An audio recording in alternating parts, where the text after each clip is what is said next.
And with that, the king of thieves vanished without a trace, leaving Paul standing at the door of Jack-o'-lantern's mansion.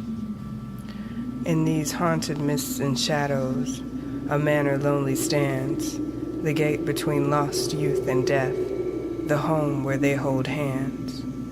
Tattered shutters hanging, there's nowhere else to go. Each step carries whisperings, the windows draped in souls. The porch gave way in anguish as he topped the muddy hill. The door swung open readily, releasing a musty chill. Turning around behind him to catch one final glance, thinking he saw someone back there, but not up here, no chance. Stepping in with vacant eyes, red carpet and chandeliers, decaying and rotting in condition, the bitter twilight years. Dozens of rooms he searched through, empty and hollow at sight, shoulders heavy with resignation, until reaching the third flight. The largest room he entered and watched her move entranced. The pumpkin-headed sorceress in front of a mirror danced.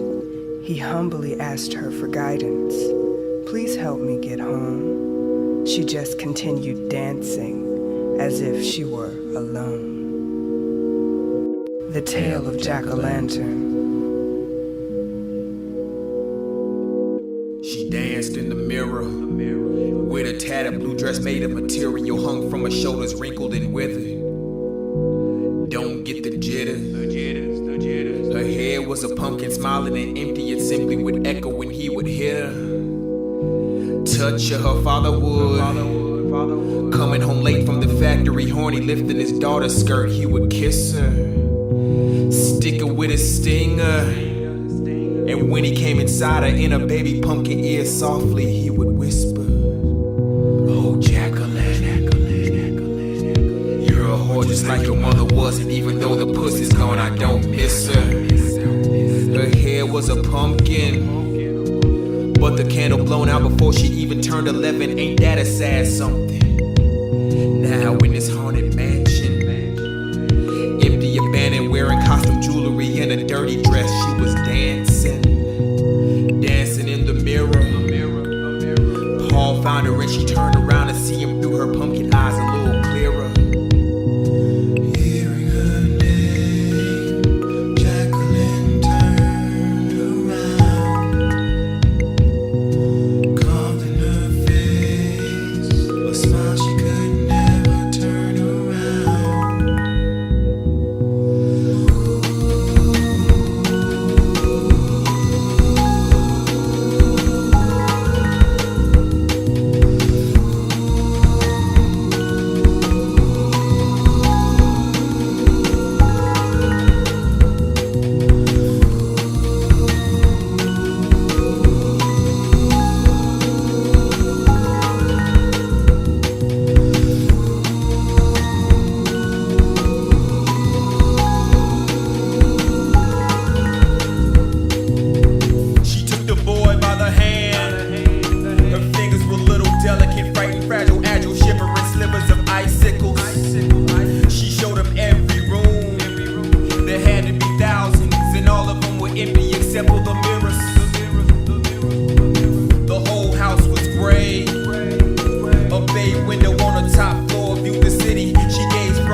She turned away from the window when she spoke and knelt down to look him in the eye. Her face was a nightmare, a bruised, rotting pumpkin with a dim glow inside. He should have been terrified, but something about her was the most comfortable thing he had encountered in this twisted world.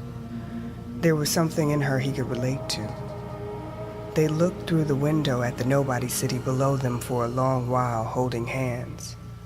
She asked him what he needed. What do you need? He told her he needed to go home, Without so much as another word, she stepped up to the windowsill with Paul in tow and jumped from the top window of her haunted mansion, casting a spell on the way down. Her dress multiplied 1,000 times over, becoming an enchanted parachute and breaking their fall. As they fell, she told him he had nothing to be scared of anymore. His way home was in the throne room. Floating down to earth, like petals on brisk autumn days, skirt billowing beneath them both, phantom parachutes black magic made, landing in the gloomy forest, firmly gripping his hand. Unspeakable evil stalked them. Through the fog and mist they ran, on winding paths they hurried, while tales of old she told, regarding Paul's return home, and the castle made of bones. No one had ever been.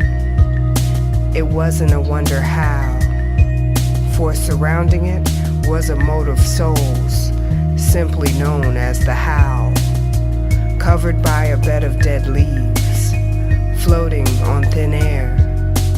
All the common folk in the nobody hole called it the entrance to hell. The pumpkin witch knew how to cross it, though it wouldn't be easy.